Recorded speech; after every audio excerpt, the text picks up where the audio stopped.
السلام علیکم۔ B S videos میں آپ سب کو خوش آمدید۔ آج ہم شروع کریں گے ہود علیہ السلام کا قصہ۔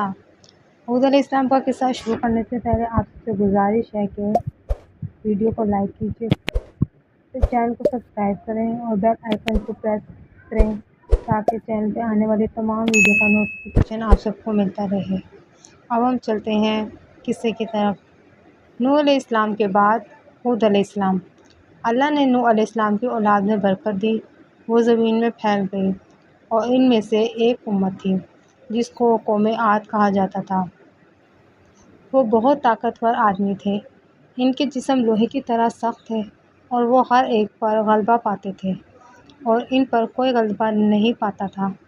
وہ کسی سے نہیں ڈرتے تھے اور ان سے ہر کوئی ڈرتا تھا۔ اور اللہ نے عاد کو ہر چیز میں برکت دی۔ عاد کی اونٹوں، بھیڑوں، بکریوں سے وادیاں بھر جاتی تھیں اور عاد کے گھوڑوں سے میدان بھر جاتے تھے، اور عاد کی اولاد سے گھر بھر گئے۔ اور جب عاد کے اونٹ اور بھیڑ بکریاں چراگاہ کی طرف نکلتے تو ان کا منظر بڑا دلکش اور خوبصورت ہوتا تھا، اور بچے صبح کے وقت کھیلنے کے لیے نکلتے تو ان کا منظر بھی بہت خوبصورت تھا۔ اسی طرح عاد کی زمین بھی بہت سبز اور خوبصورت تھی، اس میں بہت سے باغ اور چشمے تھے۔ قوم عاد کی ناشکری۔ لیکن قوم عاد نے ان بے شمار نعمتوں پر اللہ کا شکر ادا نہ کیا۔ قوم عاد طوفان کا قصہ بھول گئی جیسے انہوں نے اپنے آبا سے سنا تھا، اور زمین میں اس کے نشان دیکھے تھے، اور بھول گئے کہ اللہ نے نوح علیہ السلام کی قوم پر کیوں طوفان بھیجا تھا۔ انہوں نے اس طرح بتوں کی عبادت شروع کر دی جیسے نوح علیہ السلام کی امت بتوں کی عبادت کرتی تھی۔ وہ اپنے ہاتھ سے پتھر سے بت گھڑ لیتے اور انہیں سجدہ کرتے، ان کی عبادت کرتے اور ان سے اپنی حاجتیں مانگتے، انہیں پکارتے اور ان کے لیے ذبح کرتے، اور نوح علیہ السلام کی امت کے نقش قدم پر چلتے۔ ان کی عقلیں انہیں بتوں کی عبادت کرنے سے نہ روکتی اور نہ ان کی عقلیں ہدایت دیتی۔ قوم عاد کی سرکشی۔ عاد کی قوت ان کے لیے اور لوگوں کے لیے وبال بن گئی، اس لیے کہ وہ اللہ پر آخرت ایمان نہیں رکھتے تھے۔ ان کو ظلم سے کون سی چیز روکتی؟ وہ لوگوں پر ظلم کیوں نہ کرتے؟ وہ اپنے اوپر کسی کو نہ دیکھتے تھے۔ انہیں حساب و کتاب اور عذاب کا خوف نہ تھا۔ وہ جنگل کے درندوں کی طرح تھے، جن میں بڑا چھوٹے پر ظلم کرتا اور طاقتور کمزور کو کھا جاتا تھا۔ اور جب غضبناک ہوتے تو بپھرے ہوئے ہاتھی کی طرح ہوتے جو جسے ملتا قتل کر دیتا، اور جب لڑنے پر آتے تو کھیتوں اور نسلوں کو تباہ کر دیتے، اور جب کسی بستی میں دخل ہوتے تو اس میں تباہی مچا دیتے اور وہاں کے معزز لوگوں کی عزت کو ذلت میں بدل دیتے۔ کمزور ان کے شر سے ڈرتے اور ان کے ظلم سے بھاگتے تھے۔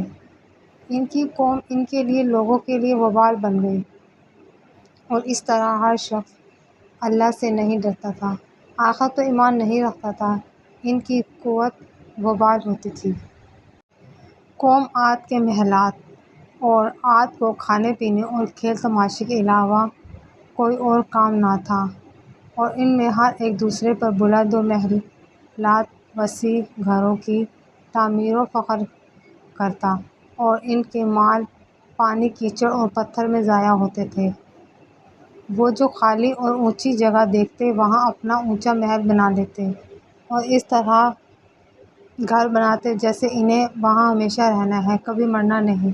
بغیر ضرورت کے محلات بنا لیتے تھے جبکہ وہاں کے لوگوں کو کھانے پینے پہننے کو بھی میسر نہ تھا، اور ان میں سے غریب لوگوں کو رہنے کے لیے گھر بھی نہیں تھا، اور امیروں کے لیے رہنے کے گھروں میں رہنے والا کوئی نہ تھا، جس سے انہیں اور ان کے محلات کو دیکھتا اسے یقین ہو گیا کہ وہ آخرت پر ایمان نہیں رکھتے۔ علیہ السلام رسول۔ اللہ نے قوم عاد کی طرف ایک رسول بھیجنا چاہا۔ اللہ بندوں کے لیے کفر پسند نہیں کرتا، اللہ زمین میں فساد کو پسند نہیں کرتا، اور عاد انہیں اپنی عقلوں کو کھانے پینے، کھیل تماشے، گھروں کی تعمیر کے علاوہ کہیں اور استعمال نہیں کرتے تھے۔ ان کی عقلیں تباہ ہو گئیں، اس لیے کہ وہ انہیں دین میں استعمال نہیں کرتے تھے، اور عاد دنیا کے اعتبار سے عقل مند اور دین کے اعتبار سے بیوقوف تھے۔ وہ پتھر کی پوجا کرتے تھے، وہ عقل مند نہیں تھے۔ بس اللہ نے ان کی طرف ایک رسول بھیجنے کا ارادہ کیا جو انہیں ہدایت دے، اور اللہ نے چاہا کہ یہ رسول انہی میں سے ہو اور اسے پہچانتے ہوں، ان کی بات سمجھتے ہوں۔ ہود علیہ السلام ہی وہ رسول تھے جو عاد کے شہر شریف گھرانے میں پیدا ہوئے، اور انہوں نے عقل اور نیکی میں پرورش پائی۔